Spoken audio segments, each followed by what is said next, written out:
This is the size of the normal size of the local tall in the Solomon Islands, and I think it's about 35 centimeter diameter anyway. Yep. But the height is about 20 meters, more than 20 meters tall. There would be some which are much taller than this, maybe 30 meters, up to 30 meters tall. So about what age would this one be? Any idea? This one would be about 40 years old. 40? 40, 50? Yeah. Yeah. But The tape is very gentle. the criteria is for selection of coconut for cutting down is number one, it is more than 60 years old. Yep. 60. Less bearing. Yep. And the fruits that they bear are very, very small, not productive anymore. So those are some of the criteria for selection of trees for centennial trees for felling. Right. This is still bearing. Yep. See? Yep. So I guess when the PS was telling about some of those local talls are still bearing, it's true. Yep. Some maybe 50, 60, 70 years still bearing. But we are looking for those ones which are senile, they are less bearing, and their fruits are very small.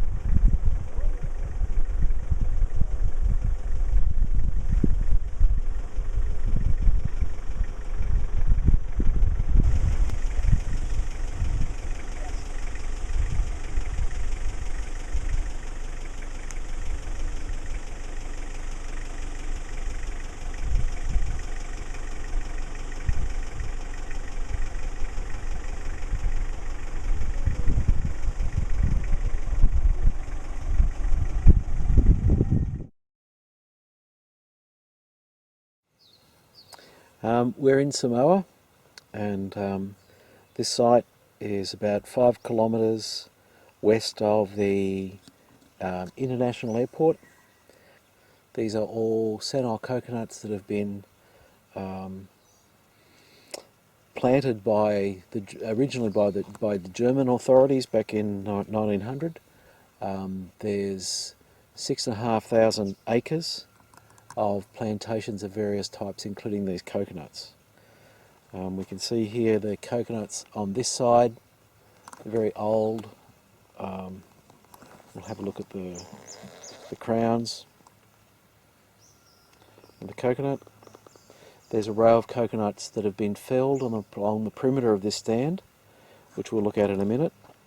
Though as we pan behind us, this is, we can see coconuts surrounded by invasive species which have taken over because of the lack of maintenance on the coconut stand. This is an area of cleared where the invasive species have been cleared out from underneath the coconuts, and the land's been then planted with taro of various varieties through the grass and the stubble and the residue that's been left behind.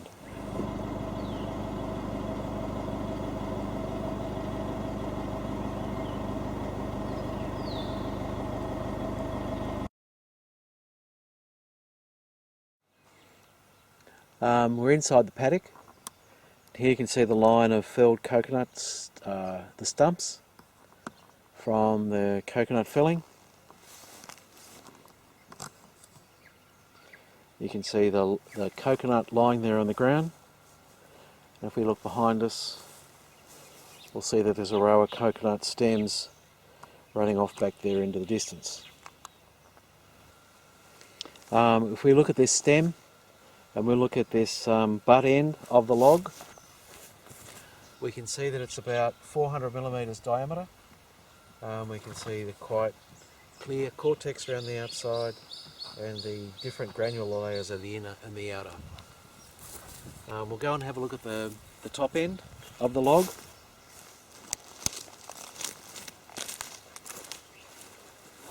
This is the top end of the log, and this is about 15 to 17 paces from the other end of the log itself. The diameter here is just on about 200 millimeters diameter to the outside of the cortex. The log is reasonably straight, though it has a number of bumps in it. If we look at the frond material, it's breaking down. Though it can be quite stringy as well. We'll go and look at another log. Here we can see another stump. Down here we've got the log of that stump.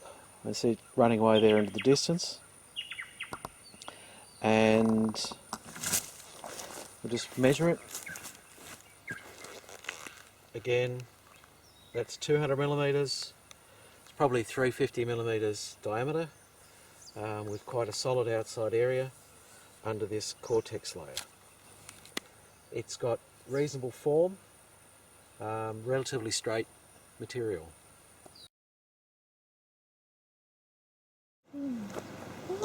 So Gideon, what are we looking at?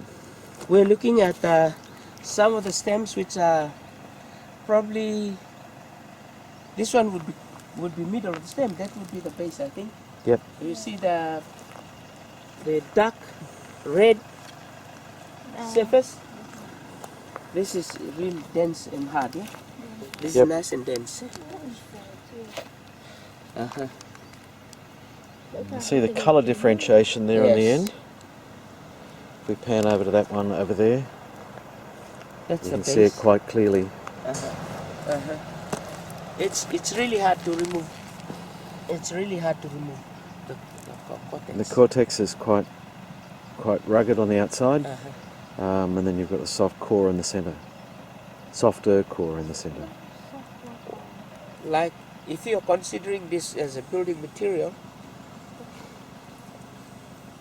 for structural wood, you would need the outside.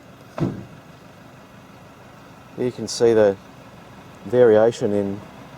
You see the variation in Yeah. grain pattern there between the centre and the outside. The outside. But if we come up the stem, we see that differentiation tends to disappear as we're getting further towards the outside of the stem, Uh-huh.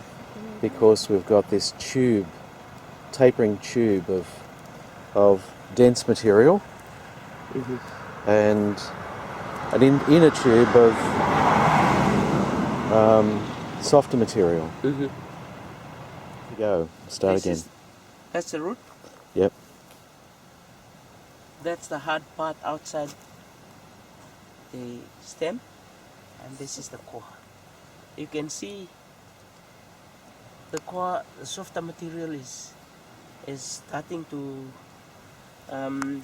wear away, and fungus infecting that too. Yeah. The base of it. Yeah, this one is still nice.